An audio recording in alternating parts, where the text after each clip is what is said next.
Ok, aquí estamos. Los mandamientos aplicables y exégesis de Romanos. Vamos a ver el capítulo 3 del libro de Romanos. Vamos a hacer exégesis en este libro, en este capítulo. Romanos capítulo 3, versículo 1 dice: ¿qué ventaja tiene pues el judío? ¿O qué o de qué aprovecha la circuncisión? Mucho, y en todas maneras. Primero, ciertamente, que les ha sido confiada la palabra de Dios.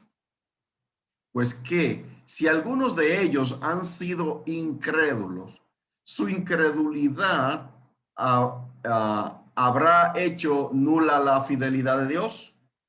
De ninguna manera. Antes bien, sea Dios veraz y todo hombre mentiroso, como está escrito, para que seas justificado en tu palabra y venzas cuando fueres juzgado. Aquí encontramos entonces, hermanos, en estos versículos del 1 al 4, hablando de los judíos, hablando de lo que significa ser un judío, especialmente en esa época en la que se tenía la controversia de cómo se podía entrar a ser parte del pueblo de Israel.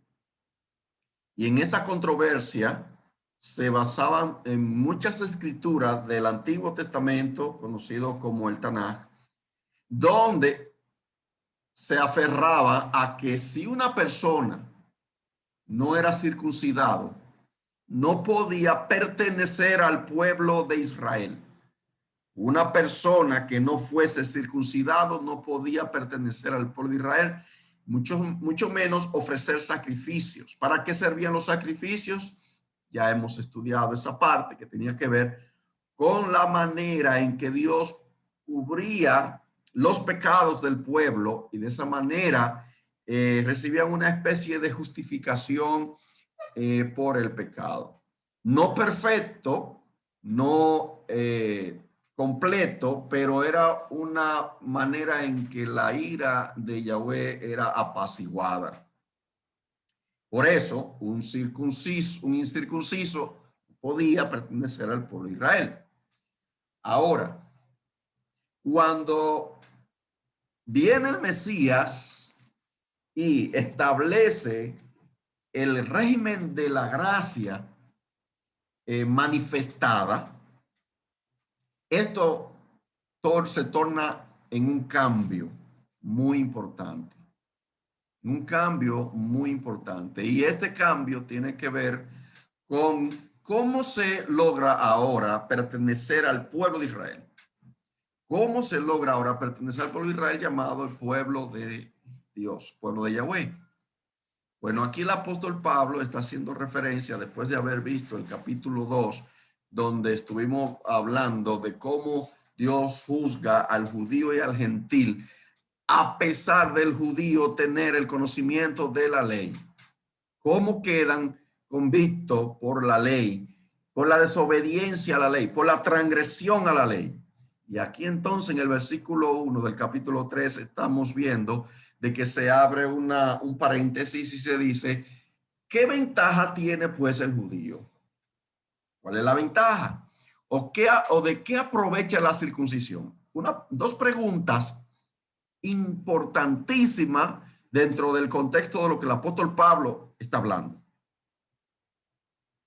¿Qué ventaja tiene pues el judío? ¿Es el judío pueblo de Dios de por sí? ¿Y de qué aprovecha la circuncisión? Bueno, la respuesta está en el versículo 2. Dice, mucho, en todas maneras, o de muchas maneras. Primero, ciertamente, que la palabra, les ha sido confiada la palabra de Dios. Vemos aquí entonces que está haciendo referencia a un punto importante y una ventaja que tiene el judío por ser judío y una ventaja por ser circuncidado. Ahora esa parte hay que explicarla porque eso podría llevar a pensar a muchas personas de que la circuncisión ahí está marcándose como un punto de importancia para la salvación. Y eso no es lo que el texto está diciendo. Ni está diciendo tampoco que las personas deberían circuncidarse. No, está hablando aquí del judío. ¿Qué importancia tiene el judío? ¿Y de qué aprovecha la circuncisión? Es lo único que está diciendo. Ahora, ¿qué significa eso? En base a lo que se denota más abajo. Bueno, la ventaja que tiene el judío,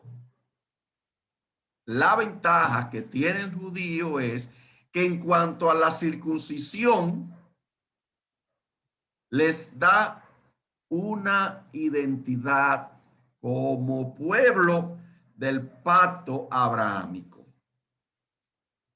Esa es la ventaja que tiene el judío. Y en cuanto a la circuncisión,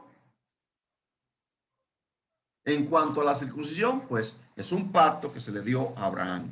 Eso es lo que el apóstol Pablo está señalando aquí, que no está apocando ni tirando por el suelo la circuncisión. No, porque es bueno que la gente sepa que cuando un judío es circuncidado al octavo día de nacido, es porque la Torá lo enseña por ser judío y llevar el pacto de Abraham. Esa es su identidad como pueblo y no se le puede quitar. Yo no le puedo decir a un judío, deje de circuncidar a sus hijos, porque eso no vale de nada. No se lo puedo decir, porque para ellos tiene una tremenda importancia. No se le puede quitar.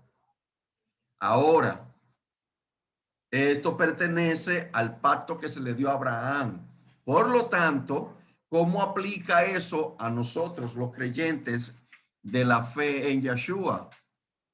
No aplica de la misma manera. No aplica de la misma manera. Y otra importancia, otra ventaja que tiene el judío, aquí lo dice, se le confió la palabra de Dios. Aquí esto se refiere a la palabra, en este caso está refiriéndose a la ley. Mire esto, el judío tiene la ventaja de que a él se le confió la ley y aquí usa el término la palabra de Dios. La palabra de Dios. ¿Por qué la palabra de Dios? Porque el 90% o más, mucho más del 90% de los judíos no aceptan el Nuevo Testamento. Y yo pregunto, ¿es el Nuevo Testamento parte de la palabra de Dios? ¿Es el Nuevo Testamento parte de la palabra de Dios? ¿Qué ustedes opinan? ¿Sí o no? ¿Tiene la palabra de Dios unidad en el Antiguo Testamento y Nuevo Testamento? Lógicamente que sí. Entonces significa que ahí no se está refiriendo a la escritura, a la palabra de Dios en cuanto al Nuevo Testamento. Ahí se está refiriendo a la palabra de Dios en cuanto a la ley, porque el Nuevo Testamento todavía no estaba recopilado ni canonizado, todavía no existía como libro. Solo estaba empezando a ser revelado a los apóstoles en las cartas que ellos estaban enviando. No se consideraba todavía como un libro. Por lo tanto, aquí no se está refiriendo al término Nuevo Testamento. Ahí se está refiriendo al término la ley, la Torá o el Antiguo Testamento. Entonces, sí tiene esa ventaja el judío, que se le entregó la palabra. Ellos eran los portadores de la palabra de Dios, los que tenían el conocimiento, los que tenían que interpretar la ley. Los fariseos, los saduceos, los escribas, eran personas preparadísimas para la explicación de la ley. Entonces, aquí el apóstol Pablo está marcando que los judíos tienen ventaja. En ese momento se marca como una ventaja de por qué ellos como pueblo tenían una identidad. En ese momento y en la transición que había del Antiguo Testamento al Nuevo Testamento, con lo que el Mesías y los apóstoles estaban enseñando. Pero vamos a seguir. La exégesis del versículo 9 al 12 dice: ¿Qué pues? Pablo está preguntando otra vez. ¿Somos nosotros mejores que ellos? En ninguna manera. Pues ya hemos acusado a judíos y a gentiles que todos están bajo pecado. Y no hay nadie mejor que nadie. Ni el judío es mejor que el gentil, ni el gentil es mejor que el judío. Todos están bajo pecado. Ahí está diciendo el apóstol Pablo. ¿Cómo está escrito? Eso está escrito. ¿Dónde está escrito? En el Tanaj o Antiguo Testamento, que dice, no hay justo ni aun uno. No hay quien entienda. No hay quien busque a Dios. Todos se desviaron a una, se hicieron inútiles. No hay quien haga lo bueno. No hay ni siquiera uno.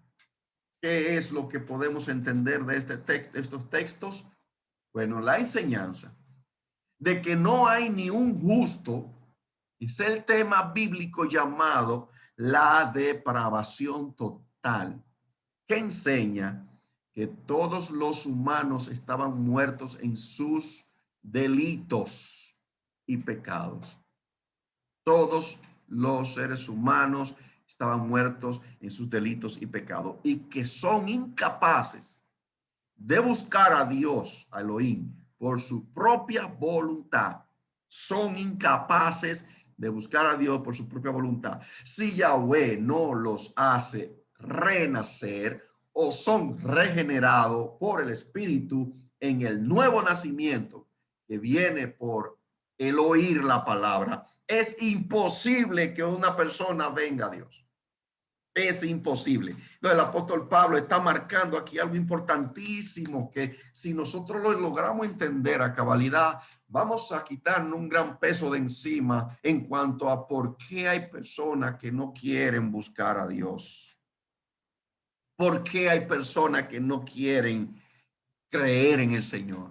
¿Por qué hay personas incluso dentro de las iglesias que abandonan la fe? Aquí la respuesta es, no hay ni uno justo.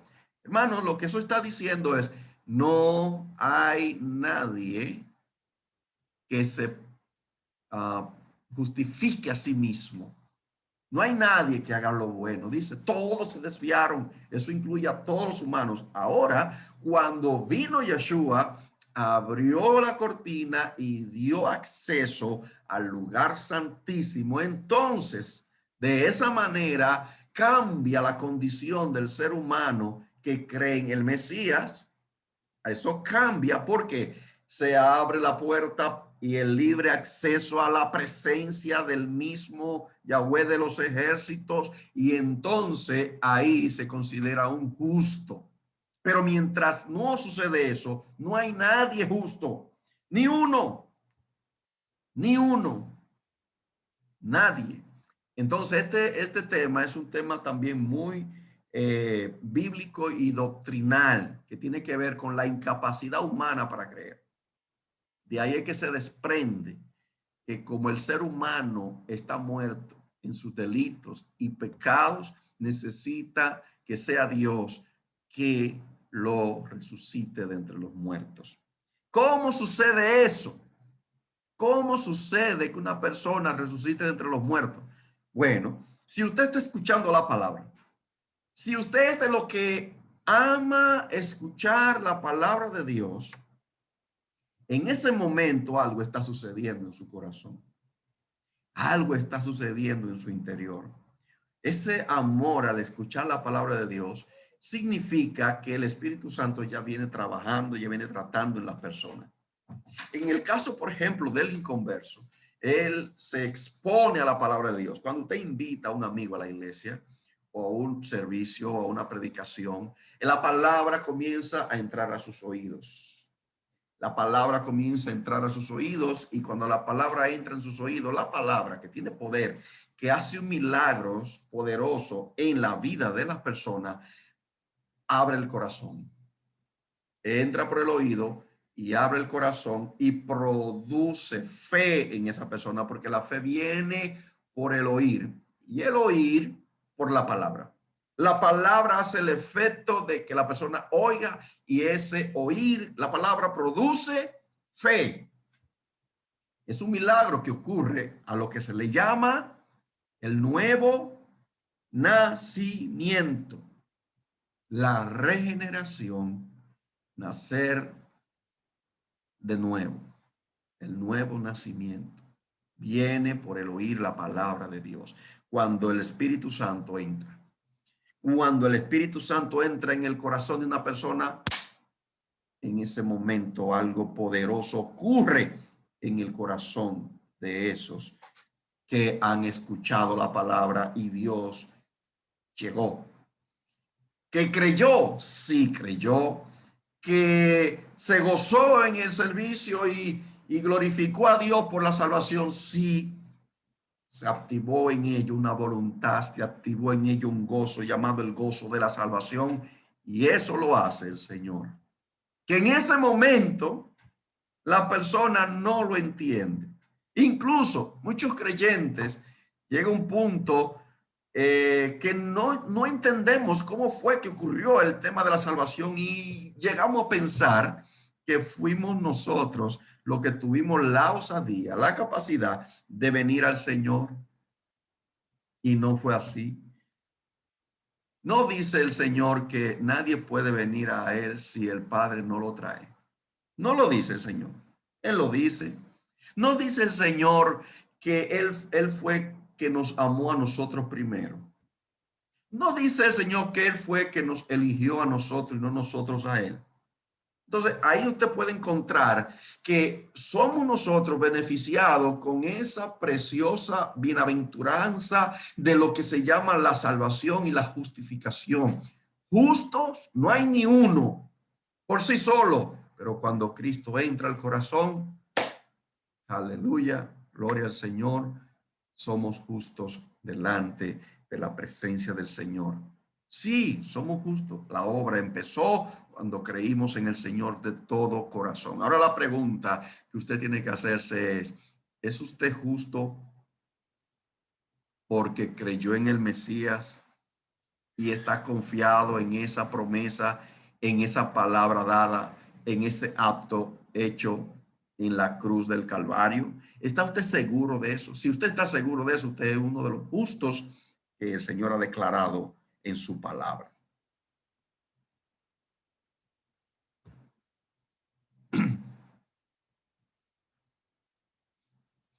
Seguimos entonces haciendo exégesis. Vamos ahora al versículo 19 y 20, que dice: pero sabemos que todo lo que la ley dice, lo dice a los que están bajo la ley, para que toda boca se cierre y todo el mundo quede bajo el juicio de Dios, ya que por las obras de la ley ningún ser humano será justificado delante de él, porque por medio de la ley es el conocimiento del pecado. Ahora, mire esta parte acá. ¿Qué significa todo lo que la ley dice? Lo dice a los que están bajo la ley. ¿Qué es estar bajo la ley? Bueno, estar bajo la ley significa, en el contexto de los judíos del tiempo antiguo y de los apóstoles, estar bajo condena por violar la ley y bajo sus demandas de los sacrificios. Eso es lo que significa. Muchos han utilizado el término "ya no estamos bajo la ley" para querer decir que ya no hay que obedecerla. Pero lea el texto bien, hermano, léalo bien. Ahí no dice que ya no hay que obedecerla. Ahí no dice que fue abolida. Ahí no dice que ya no vale nada. Ahí dice ya no estamos. O sea, todo lo que está, dice, a los que están bajo la ley, para que toda boca se cierre y todo el mundo quede bajo el juicio de Dios. Entonces, bajo el juicio de Dios es estar bajo la ley, porque la ley es que juzga. Estar bajo el juicio de Dios por desobedecer la ley. Eso es estar bajo la ley, es estar bajo la condena por violarla. ¿Lo va comprendiendo eso, hermano? Y bajo sus demandas, están las demandas de los sacrificios y otras cosas más.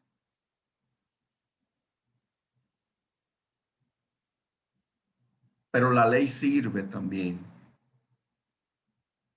porque podemos conocer el pecado por medio de la Torá. Si yo no conozco la ley, yo no voy a conocer qué es pecado, qué no es pecado. Voy a tener una muy vaga, muy limitada visión de lo que es pecado. Y es lo que pasa en muchos lugares donde no se enseña Torá, donde no se le da énfasis a los mandamientos. No estoy diciendo que no se lea, que no, incluso que no se predique sobre la ley en muchos lugares. No estoy diciendo eso. Lo que estoy diciendo es que no se estudia ni se aplica. Y al no estudiarse ni aplicarse, entonces nos estamos tragando muchos pecados sin darnos cuenta en muchos casos. Sin darnos cuenta en muchos casos. En otros casos, sabiéndolo, teniendo conciencia de lo que enseña la ley, lo hacemos sin importar lo que eso provoque y lo que eso haga sentir a Dios. Muchas veces pasa eso. Pero realmente es bueno también notar aquí, hermanos, que cuando se usa el término bajo la ley, hay personas que enseñan que el término viene de los esenios, fueron unos rollos se encontraron en el Mar Muerto de los llamados esenios, que definieron el término bajo la ley refiriéndose a los sacrificios, refiriéndose a los sacrificios. Pero también hay otros que enseñan que cuando se habla de la ley se está refiriendo a la ley oral o la tradición de los ancianos. Y también está lo que enseñan que se refiere a toda la ley, todo lo que está escrito en la ley. Ahora, ¿qué podemos decir nosotros? Bueno, podemos decir que pueden ser cualquiera de las tres. Puede ser lo que dijeron los esenios, que se refiere a los sacrificios, y esa parte tiene mucho sentido, pero también tiene mucho sentido que se refiere a toda la ley escrita. Eso significa entonces que no estamos bajo la ley escrita en cuanto a la condena. Ese es el punto clave aquí. Si se refiere a toda la ley escrita por Moisés, se puede estar refiriendo es a todo lo que está escrito y es desobedecido, entonces estaríamos bajo la condena. Porque decir que no estamos bajo la ley, por lo tanto, no hay que ni siquiera que estudiarla, ni siquiera preocuparnos por eso, ni obedecerlo, estaríamos entrando en una contradicción directa con las escrituras. Directa. Estaríamos contradiciendo a Moisés y a los profetas, estaríamos contradiciendo a Yeshua y estaríamos contradiciendo a los apóstoles. Entonces, ¿con qué nos quedaríamos? Eso sería grave, muy grave. Porque de hecho ahí dice que por medio de la ley es el conocimiento del pecado. O sea que si yo leo los 5 libros de Moisés, yo voy a entender qué es pecado y qué no es pecado. Entonces decir que no vale nada o que no tiene importancia, estaríamos en un grave error. Y estaríamos dejando de estudiar y conocer en qué peco. Y yo le pregunto a los hermanos, ¿le gustaría a usted pecar así deliberadamente, sin ninguna preocupación? ¿Le gustaría a usted pecar sin importar las consecuencias? ¿O piensa que puedo pecar y pecar y pecar y la gracia abundar? Pablo dijo que no. ¿Cómo vamos a continuar pecando para que la gracia abunde? No hay forma. Entonces, aquí el libro de Romanos nos está abriendo una ventana bien grande a entender la ley. Y por eso estamos estudiando el libro de Romanos, porque el libro de Romanos, que es usado para contradecir a Pablo en cuanto a la ley, o para decir que Pablo contradice la ley, realmente Pablo está diciendo lo contrario. Pablo está afirmando que la ley tiene un muy buen significado y buenos resultados. Y entonces,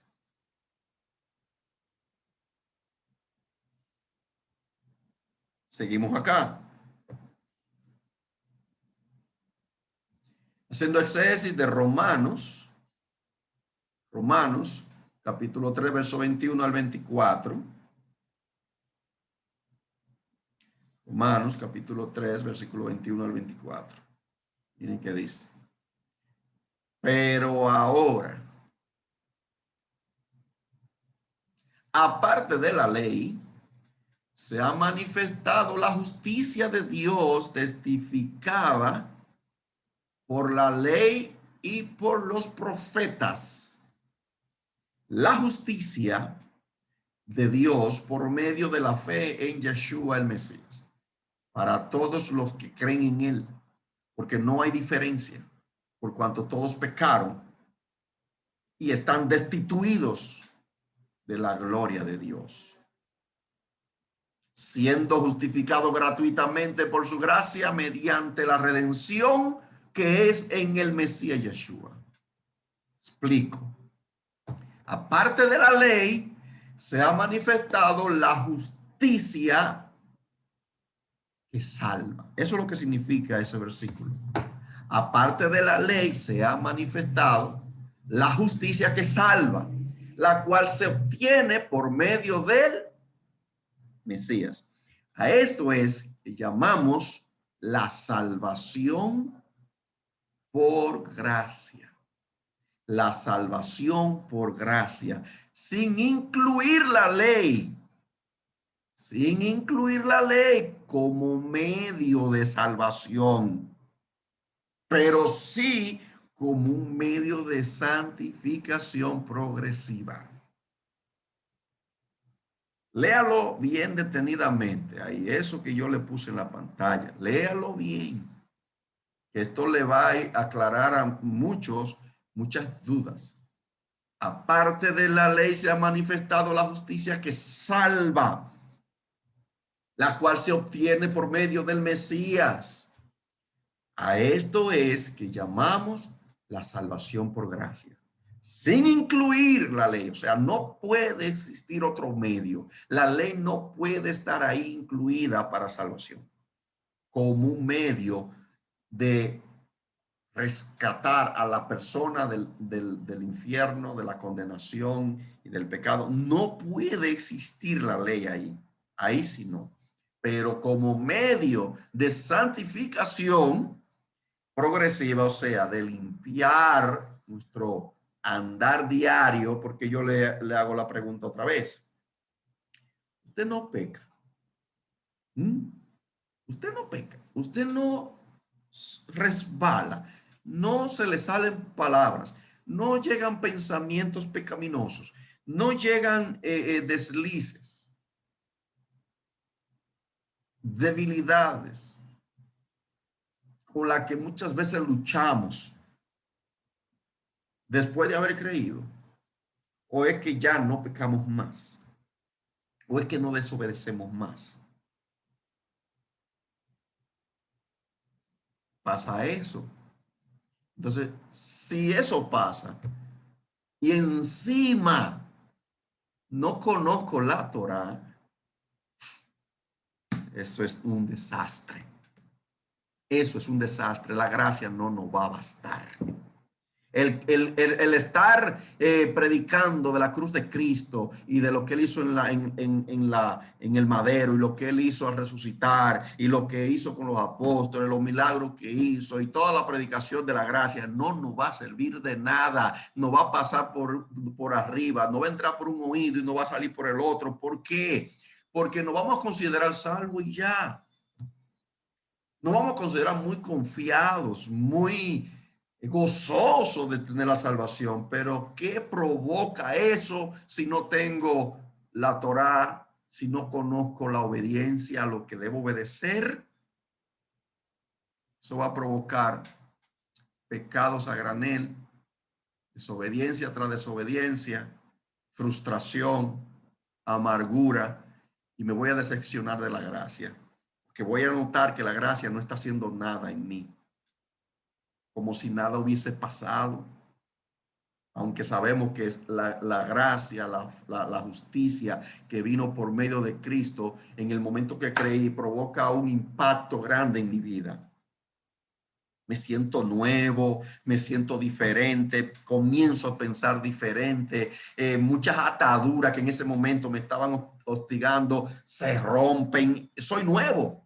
Pero y cuando comienza el tiempo y el diablo comienza a atacar y los demonios comienzan a hacer guerra contra nosotros y comenzamos a recibir esos tipos de ataques que son comunes en la vida del creyente, ¿cómo lo voy a resistir? ¿Cómo lo voy a combatir? ¿Cómo voy a luchar contra eso si no tengo la herramienta más importante que se llama la Torá, que tiene que ver también con el Espíritu Santo? El Espíritu Santo es el que nos enseña la Torá, porque el Espíritu Santo es la palabra de Dios y eso incluye toda la Biblia. Entonces ahí vayan notando lo que el apóstol Pablo está diciendo en este capítulo 3.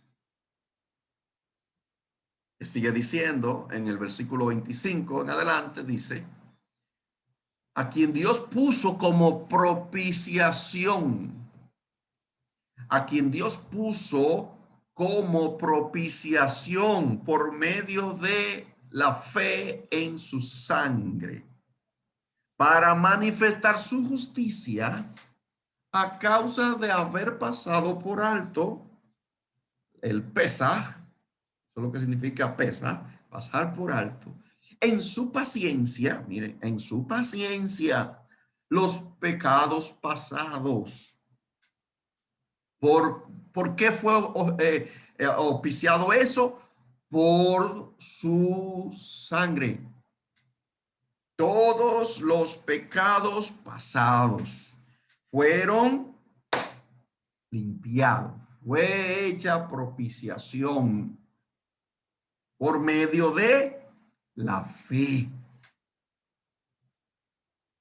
con la mira de manifestar en este tiempo su justicia.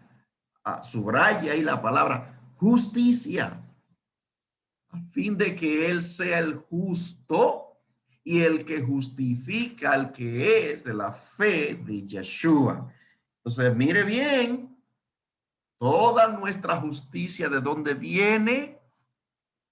De Yeshua, que por su muerte, por su sangre, nos limpió de todos los pecados pasados y ahora nos justifica porque el justo es el Cristo y el que justifica. Y entonces surge la pregunta, ¿quién se puede justificar a sí mismo por sus obras? Pregúntese eso. ¿Hay alguna manera de justificarse a sí solo, a sí mismo, sin la sangre de Yeshua? ¿Para qué sirve la sangre del Cordero? Para justificarnos. Y la palabra justificar significa declarar inocente. Declarar inocente. Hay un decreto declarado en la eternidad pasada a todos aquellos que fueron elegidos y que cuando vino el Yeshua y se cumplió el tiempo de su muerte y su crucifixión y resurrección, la justicia fue otorgada. Ya nadie te puede acusar. Óigalo, nadie te puede acusar. Ya tú eres santo, ya tú eres justo, ya tú no puedes lograrlo por ti mismo, jamás. Ni nunca se pudo. Pero se abrió la cortina, se abrió el velo, se abrió la ventana para que nosotros ahora con libertad, siendo verdaderamente libres, podamos acudir al Señor confiados y decir gracias, porque si no hubiese sido por ti, me hubiese fuñido, como decimos dominicanamente hablando, me hubiese fuñido, no hubiese valido nada que yo hiciese para poder lograr esto, hermano, nada en lo absoluto. Entonces, ¿qué tenemos acá? Que dice el verso 27, ¿dónde pues está la jactancia? ¿Dónde está? ¿Dónde está la jactancia? Aquellas personas que creen que por sus actos, por sus obras, por su predicación, por su unción que tienen, por lo que hacen, van a ser justificados delante de Dios. Hay mucho dentro del evangelio que piensan eso. Hay mucho dentro del judaísmo que piensan eso. Hay mucho dentro del catolicismo que piensan eso. Hay mucho en el mundo que creen que porque son buenos tienen la gloria ganada. ¿No lo ha escuchado usted eso? Yo no le hago nada malo a nadie. Yo no bebo, yo no fumo, yo no voy a discoteca. Yo soy una persona que hago buenas obras. Yo ayudo al pobre. Por lo tanto, cuando me muera, el Señor me va a recibir en su santo seno. Quiero saber en qué seno es que lo va a recibir. Cuando esté confiado en sus propias obras. Cuando esté confiado en tus propios méritos.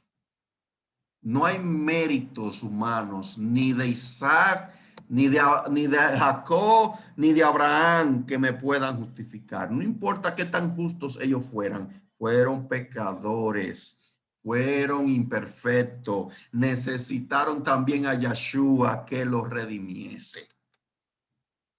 Yo no puedo aferrarme a los méritos de los profetas, ni de los patriarcas, ni siquiera de los apóstoles. Y mire que los apóstoles eran hombres tremendos.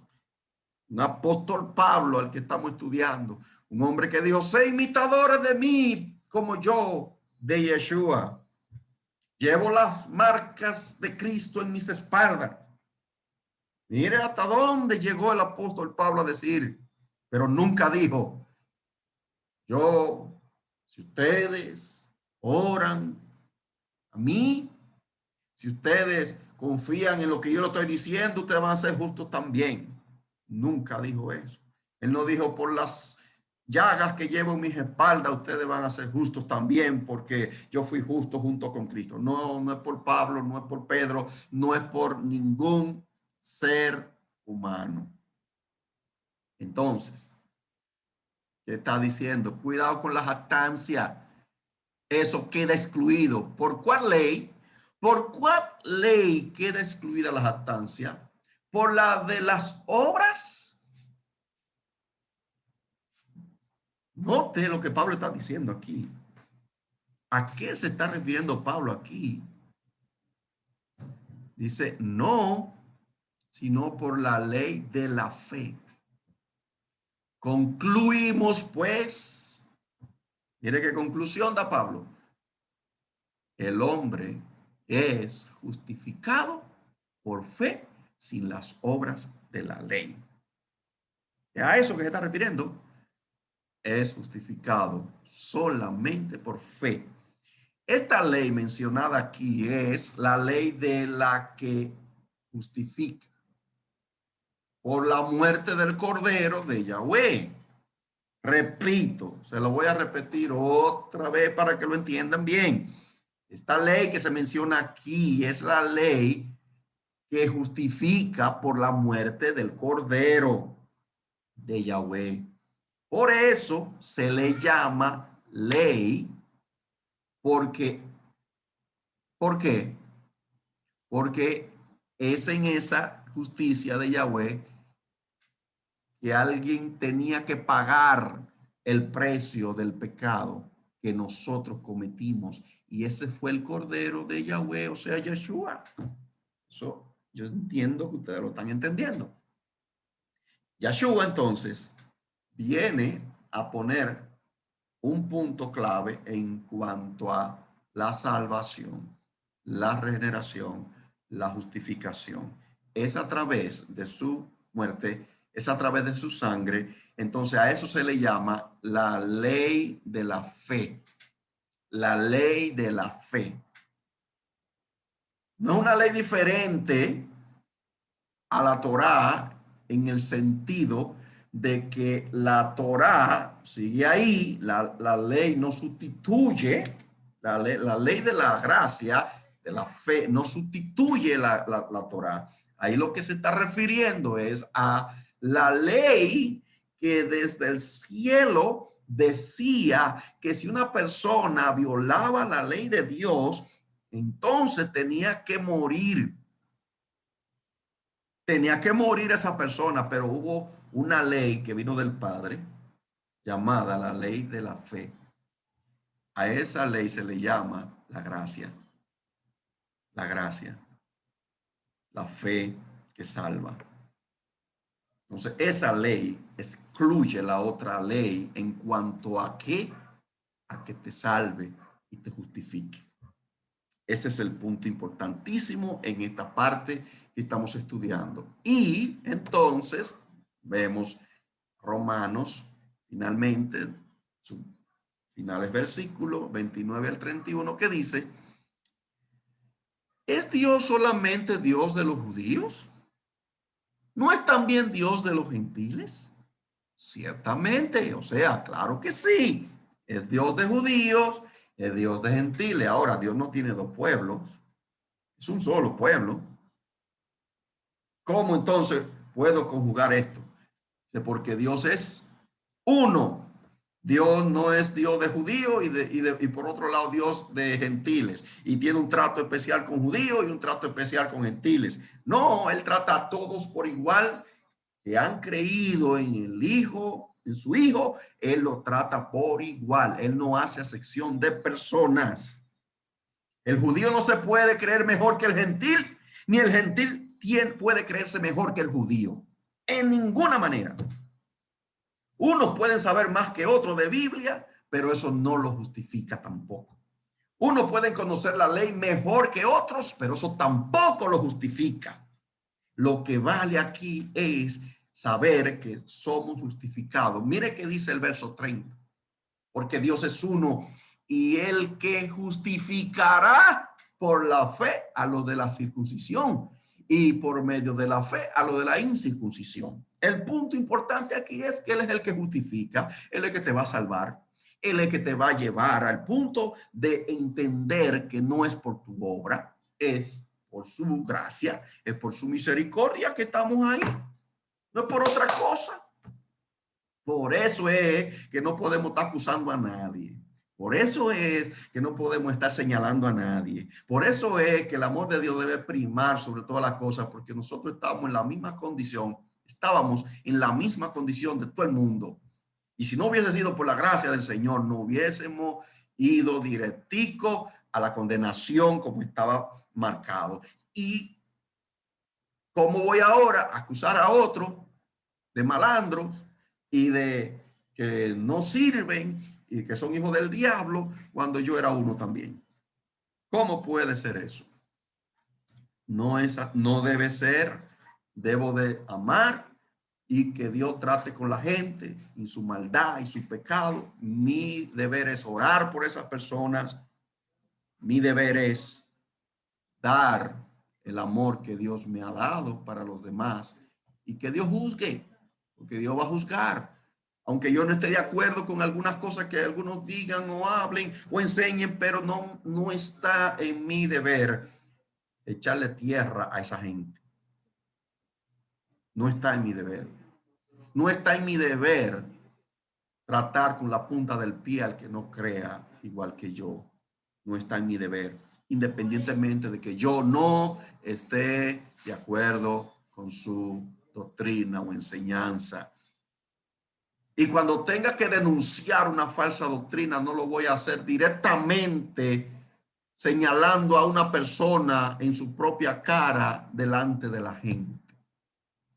Lo haría en su cara a solas. Ese es mi sentir, respetando lo que otros quieran hacer con ese tema. del juicio que lancen contra otros. Respetamos la posición de cada cual, pero la gracia de Dios es tan grande que nos hace pensar que no somos nada para estar denigrando a otras personas que tienen una fe diferente. No importa sea judío, no importa sea gentil, hay que amar y respetar a los demás. Entonces, Él salva tanto a judíos como a gentiles, solo por la fe en Yeshua. Pero eso no significa que por eso podamos invalidar la Torá, porque estamos salvos por fe. ¿Escuchó bien eso? Lea el verso 31 otra vez para que usted vea lo que dice ahí. Léalo tranquilito ahí. Y eso lo hemos estudiado muchas veces. Ahí está diciendo que si por la fe, por la gracia que hemos recibido, entonces ahora invalidamos la ley. Está preguntando, ¿invalido la ley? ¿La violo? ¿La quebranto? ¿La deshago? Porque ahora estoy en la fe. No, en ninguna manera, sino al contrario, que la confirmamos. Está diciendo ahí que está ahí, que ratifica, que lo declara como válido y verdadero para nuestra práctica diaria, para nuestro caminar, aún después de haber sido salvos. No para ser salvos, sino por haber sido salvos. Ahí está la Torá. Usted la toma o la deja, pero si la deja, mire bien, ¿por qué la deja? Para que no vaya en contra de lo que enseña la Escritura, lo que enseña el apóstol Pablo. Entonces, después de haber estudiado estos versículos del capítulo 3, haciendo exégesis, podemos entender un poquito mejor la Torá, que vamos a ver ahora. Los mandamientos que nos toca estudiar hoy, que son poquitos, son breves, pero sustanciosos. ¿Están listos para esto? Vamos arriba.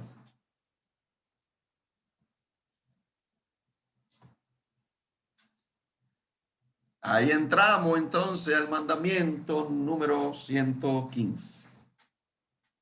Un temita peligroso para muchos. El diezmo. Mire bien. Mandamiento 115 dice diezmar del ganado. Diezmar del ganado. Levítico 27:32 dice: todo diezmo del ganado o del rebaño, o sea, de todo lo que pasa debajo del cayado, la 10ª cabeza será cosa consagrada al Señor, o sea, Yahweh.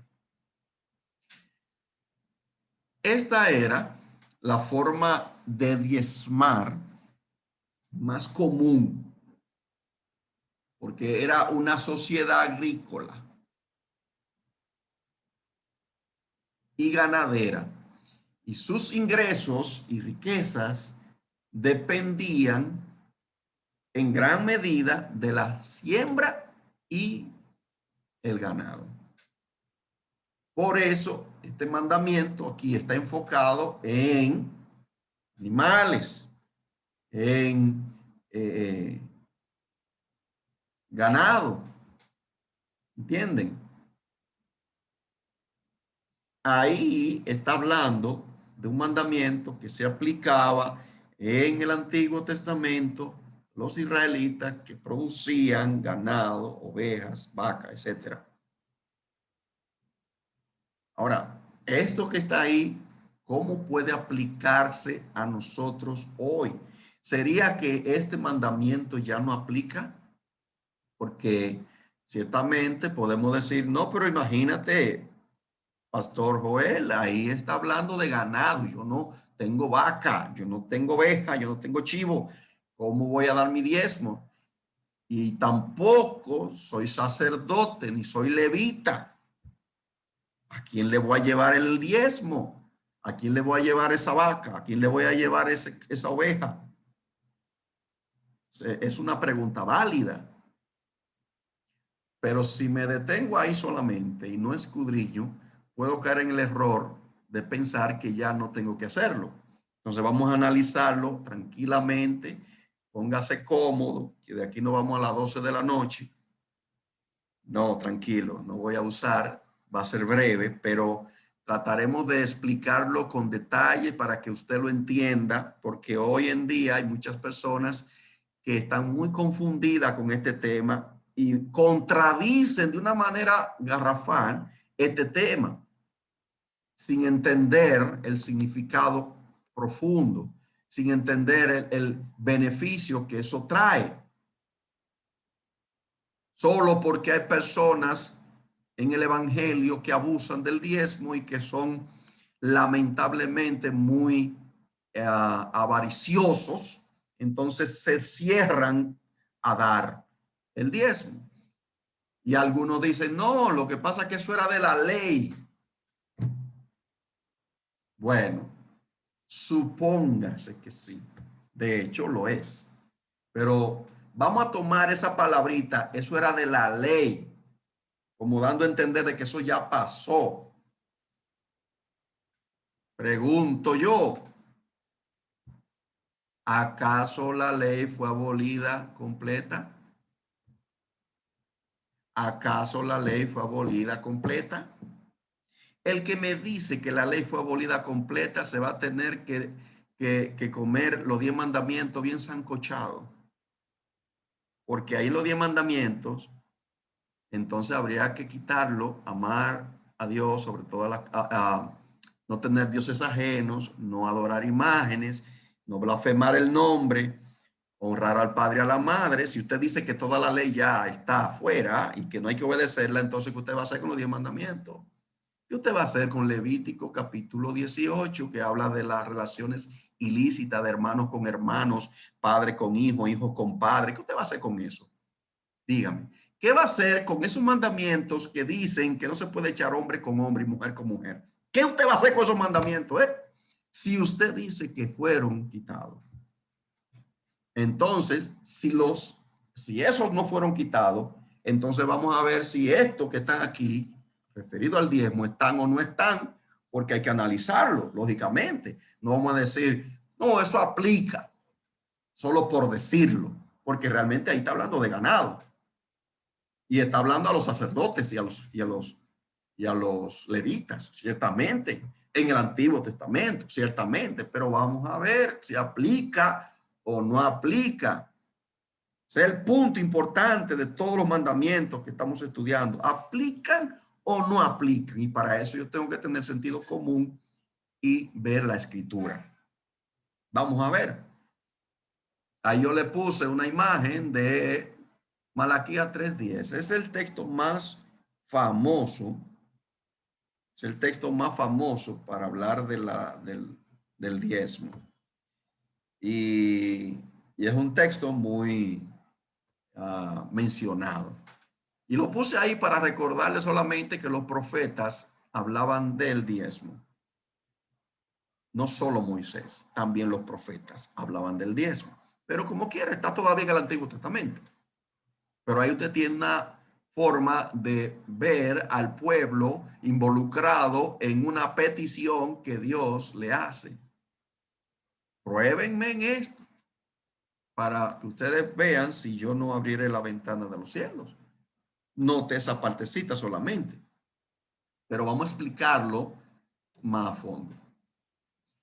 En el mandamiento 116 dice que los levitas se aparten 1/10 de los diezmos que han recibido del pueblo.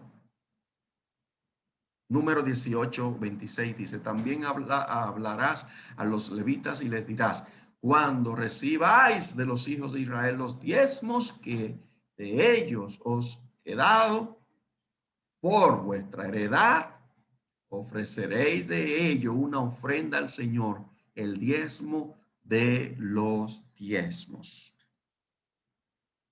Los levitas ahora son los que trabajan en el altar de la iglesia Y aquí se le manda a diezmar del diezmo recibido. La transferencia de culto ya no es un templo físico en el cual el Señor mora. Ahora es un templo espiritual. Por lo tanto, los diezmos que recibe un pastor, un ministro, se transfieren de la misma manera.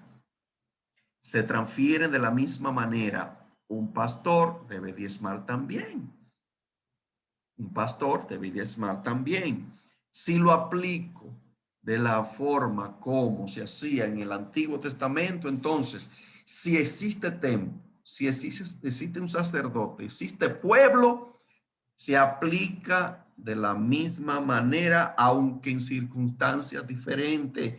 ¿Por qué? Porque ya no hay un sistema agrícola como antes. Ya el modo de ingreso general ya no es de animales, de oveja, de cabra, independientemente de que haya hacendados, pero es muy mínimo la persona que ganan por esa forma. La economía actual es una economía que ni siquiera es industrial, hermano. Ya la era industrial incluso pasó. Ahora estamos en una era cibernética, en una era de la informática. De hecho, ya el dinero físico, hasta eso está desapareciendo. O sea que si antes se diezmaba animales y frutas y vegetales de la cosecha, y después vino la era industrial, donde se producía el trabajo por lo que eran las empresas del trabajo humano. Entonces ahí comenzó a moverse el dinero físico. Ese sistema tenía que ser igual. Entonces lo que se producía era dinero. Ahora se da dinero como diezmo. Pero si ahora lo que se está produciendo es cifras, dígitos en computadora, ya usted no diezmaría dinero físico, usted solamente haría una transacción. Entonces, si no está el sistema igual, solamente es simplemente hacer la transferencia de época y del sistema que existe actual. Esa es la forma más sencilla de entender por qué ese mandamiento puede aplicar de la misma manera. Pero no nos podemos quedar ahí. Para la gente poder entender por qué este mandamiento que habla de levitas, de sacerdotes, se puede aplicar en este tiempo, vamos a continuar hablando un chin más. Presten mucha atención y tomen notas si no entiende muy bien. Vamos a ver el diezmo en el Nuevo Testamento. Siempre se ha debatido en los últimos años acerca de si existe la obligación de diezmar o no por parte del creyente. Se alega que era un mandato en el Antiguo Testamento, pero que en el Nuevo no aparece ninguna referencia a que se siga con esta práctica. Y que ya estamos redimidos de la ley mosaica de diezmar. Debemos dar lo que nos parezca desde que se haga con un corazón alegre, porque Dios ama al dador alegre. Algunos dicen, según 2 Corintios 9:7, aplicando este texto para decir que no hay que diezmar. La palabra diezmo nace de la palabra hebrea maser, masra, que traduce diezmo o décima parte. En el griego antiguo, la palabra décima parte es apodecatu. En hebreo y en griego, ambos términos significan el pago de una décima parte o porción.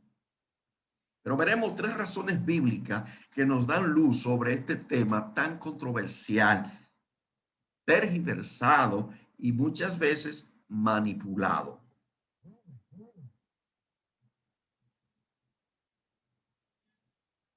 el diezmo estaba antes de la ley de Moisés, antes de la ley mosaica. Muchos de los que se apoyan en la tesis de que el diezmo era una orden solamente para el pueblo de Israel, que vivía bajo la ley, pero que hoy en día no tiene nada que ver con nosotros. Se equivocan. Abraham diezmó a Melquisedec cientos de años antes de Israel, antes de que Israel fuera fundada y cientos de años antes de que la ley fuera dada, según Génesis 14, 18 al 21. Cuando volvía de la derrota, dice el verso, cuando volvía de la derrota de Kedoromer y de los reyes que con él estaban, salió el rey de Sodoma y a recibirlo al valle de Sabe, que es el valle del rey. Entonces Melquisedec, rey de Salem y sacerdote del Dios Altísimo, sacó pan y vino y le bendijo, diciendo: bendito sea Abraham, el Dios, bendito sea Abraham del Dios Altísimo, creador de los cielos y de la tierra. Y bendito sea el Dios Altísimo que entregó tus enemigos en tu mano. Y le dio a Abraham los diezmos de todo. Mire bien, pero vamos a seguir. Jacob, nieto de Abraham, también da el diezmo, cientos de años antes de que tuviera la ley de Moisés instaurada. Y esta piedra, dice él, y esta piedra que he puesto por señal será casa de Dios, y todo lo que me dieres del diezmo apartaré para ti. Génesis 28, 22. La pregunta aquí es: ¿quién le enseñó lo referente al diezmo a Abraham y a Jacob? Si todavía no existía la ley mosaica, de la que tanto hablan ahora los detractores del diezmo. Esto demuestra que el diezmo no nació con la ley mosaica. Era una actitud de agradecimiento y de reconocimiento total hacia Dios, que fue colocada por Dios en el corazón de estos primeros hombres, por lo que Él es. 400 años después, la ley mosaica llega a ratificar y a legislar sobre el diezmo. Simplemente eso. Ya existía, ya estaba siendo practicado, y la ley lo pone como una manera legítima, legal, de dar a Dios a través del sacerdocio en el templo. Pero en segundo lugar, vamos a ver a Yeshua y el diezmo. Son varios los pasajes en los cuales Yeshua se refirió al diezmo de manera clara, nunca aboliéndolo, ni declarándolo obsoleto. Note esto bien. Sino, por el contrario, reprendiendo a los fariseos por su falta de honestidad al hacer cumplir al pueblo y ellos no hacerlo.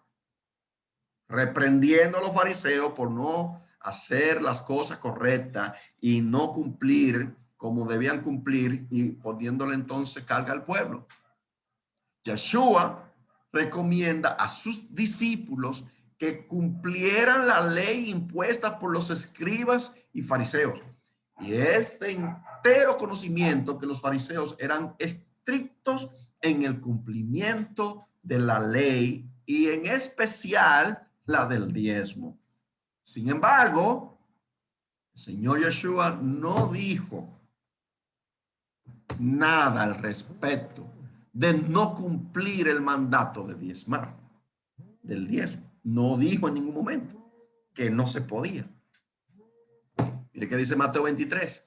Entonces habló Yeshua a la gente y a sus discípulos diciendo: en la cátedra de Moisés se sientan los escribas y los fariseos, así que todo lo que os digan que guarden, guárdenlo y háganlo, mas no hagan conforme a sus obras, porque dicen y no hacen. Entonces, ¿qué era lo que enseñaban los fariseos en la cátedra de la ley? Y Yeshua le está diciendo, todo lo que ellos digan que dice la ley, háganlo, pero no hagan como ellos hacen, con malicia, con truquería, con imposiciones impuestas por tradiciones. No hagan nada de eso, hagan lo que dice ahí, punto. No se lleven de lo que ellos le enseñan, porque enseñan tradiciones que no tienen valor y que los que se convierten en carga. Y en cuanto al diezmo, eso era lo que ellos hacían. Entonces, en la parábola,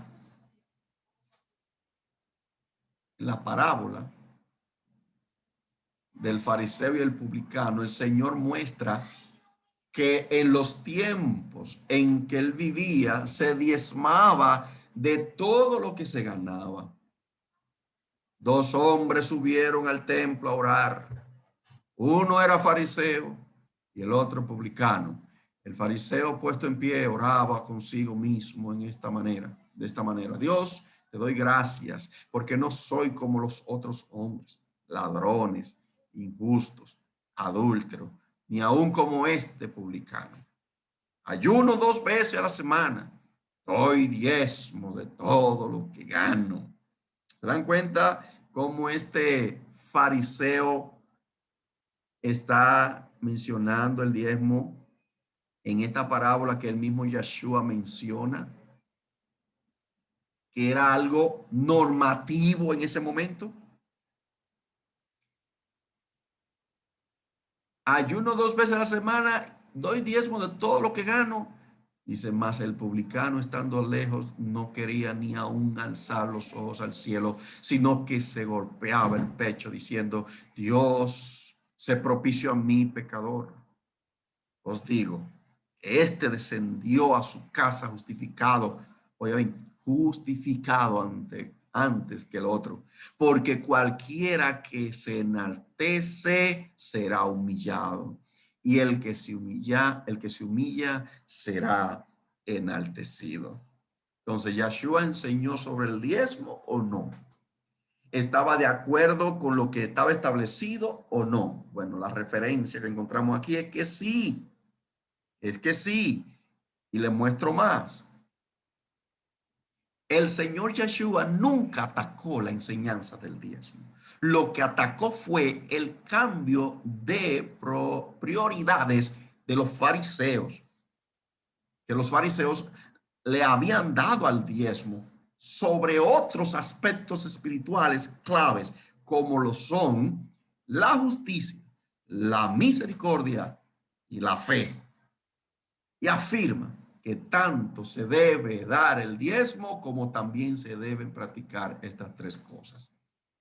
Esto lo hace muy claro el Señor Yeshua, Mateo 23, cuando dice, ay de vosotros, escribas y fariseos hipócritas, porque diezmáis la menta, el eneldo y el comino, y dejáis lo más importante de la ley, la justicia, la misericordia y la fe.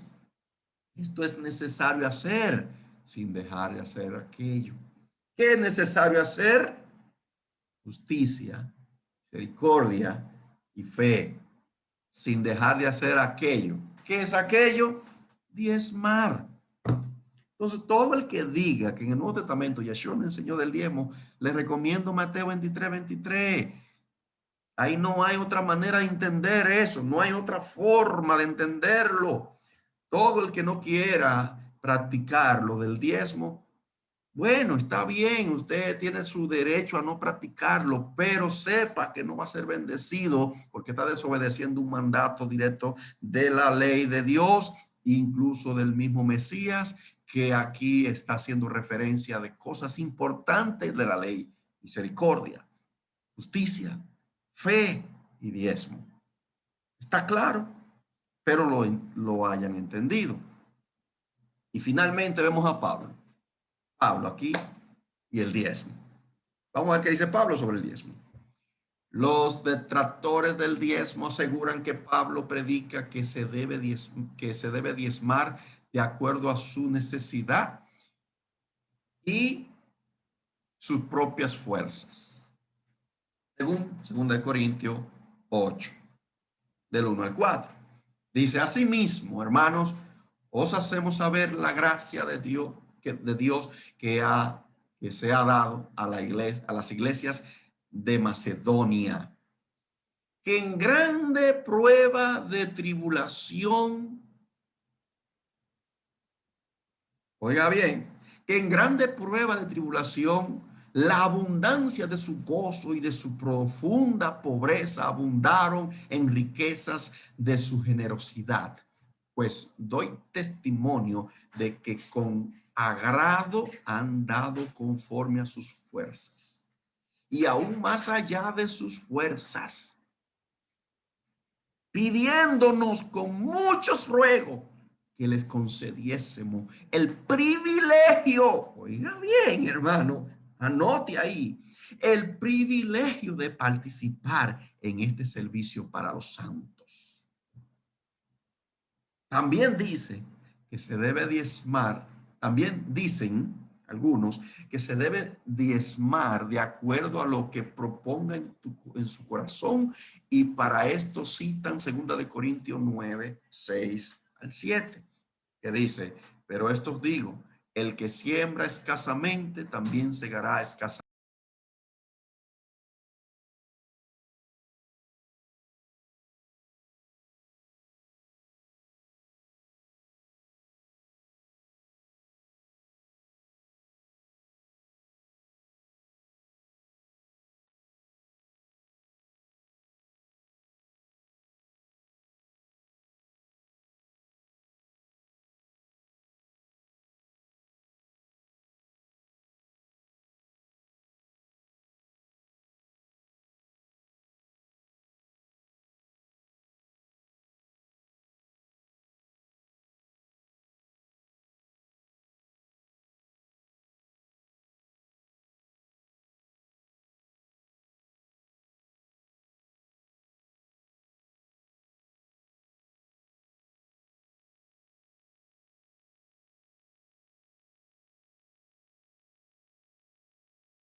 Disculpen, hermano, no estaba con el micrófono abierto. Ok, le doy un chip para atrás. Ahí está Pablo diciendo que el que siembre escasamente, escasamente recoge, y que Dios ama al dador alegre. Que hemos escuchado mucho esos textos bíblicos, pero, vamos a ver si eso es lo que dice. Al tomar estos pasajes bíblicos sueltos, pareciera que Pablo insinuara la abolición del diezmo e implantara una nueva manera de hacerlo. Pero al tomar enteramente ambos capítulos, nos damos cuenta de que aquí no se refiere a los diezmos, sino a un tipo de ofrenda denominada por él la ofrenda para los santos, o sea, para gente pobre, para gente que estaban en necesidad, para gente que estaban sufriendo de muchas persecuciones. Y ellos se reunieron y dijeron: permítenos el privilegio de participar en este servicio para los santos. No estaba hablando del diezmo ahí, era de una ofrenda especial, de una colecta para los pobres. o ministración para los santos, según Corintios 8:4 y según de Corintios 9:1. Entonces, ahí Pablo no está hablando de diezmo. Entonces, mucha gente toma esto para decir que lo que el Nuevo Testamento hay que hacer es solamente dar conforme usted proponga, sea mucho o sea poco. Pero el diezmo no es así. El diezmo no es así. Si usted quiere ayudar, si usted quiere ofrendar, usted lo puede hacer, pero no está hablando de eso ahí. Está hablando de ofrenda, está hablando de ayuda a la iglesia, a los santos, no a un ministerio en particular. Amén. Entonces, aquí vamos con la parte final. ¿Qué es el servicio u ofrenda para los santos? Estas ofrendas se hacían para suplir exclusivamente la escasez y la fuerte necesidad de los mismos miembros de la iglesia en el siglo I. Como podemos ver en este pasaje, en ese pasaje, las ofrendas para los santos eran en casos especiales, de manera voluntaria y exclusiva para ministrar y suplir lo que les falta a los santos. ¿Cómo se realiza? ¿Cómo se realizaba? Se realizaba a través de 4 puntos esenciales. Primero, proporcionalmente de acuerdo como haya sido prosperado. Segundo, voluntariamente. Estás dispuesto a hacerlo de acuerdo a lo que tiene, a lo que le naciera en su corazón. También debe hacer alegremente, no de mala gana o con tristeza. Como podemos ver a todas luces, el diezmo tiene vigencia en el Nuevo Testamento y es de carácter eterno, aplicable para el pueblo de Israel, conocido como la iglesia injertada de Yeshua, que somos la iglesia restaurada, que somos el Israel de Yahweh restaurado entre las naciones. El diezmo era una obligación en la ley mosaica, pero ahora ya no se hace por obligación, se hace por amor. Se hace por amor, sabiendo que es una necesidad, sabiendo que es bueno, sabiendo que es beneficioso. No se le va a imponer a la fuerza, pero si usted no lo hace, está desobedeciendo la Torá, está desobedeciendo a Yeshua y es un mal agradecido y es un tacaño y es un mezquino porque no quiere dar a Dios de lo que Él te ha dado, que Él te pide una mínima parte. Simplemente así. Que hayan gente que se roban el diezmo, sí, eso lo entendemos. Se ha dado muy mal testimonio. Los pastores tenemos un compromiso muy fuerte con ese tema y tenemos que cuidar ese asunto, pero no podemos dejar de enseñarlo porque hayan algunos sinvergüenzas que no le den buen uso a eso. No podemos dejar de enseñarlo, hay que enseñárselo a la iglesia para que la iglesia crezca en ese aspecto, especialmente los líderes. Especialmente los líderes, tenemos que crear conciencia, líderes, sobre este asunto. El diezmo, como dice acá, era obligatorio antes, pero ya no. Como lo hacían los patriarcas, aquí está haciendo referencia a los patriarcas lo hacían. Se hace por amor, no como una imposición, sino como una actitud del corazón que nace producto de una criatura regenerada, como lo hacían los patriarcas antes de la ley y como lo debería ser la iglesia regenerada hoy, como lo debería de hacer la iglesia regenerada hoy. Y este tema, hermanos, de estos 2 mandamientos que le mencioné, oremos al Padre para que nos ayude a entender. Si usted no lo ha entendido todavía, pídale en oración al Padre que lo ayude a entender, porque ya yo no puedo enseñarle más de ahí por hoy. Si tiene alguna pregunta relacionada a eso, la puede hacer. Vamos a tener unos minutos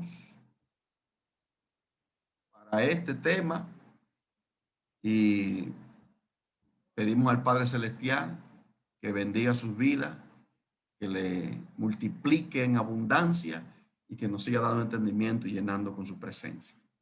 Que le bendiga a todos y shalom.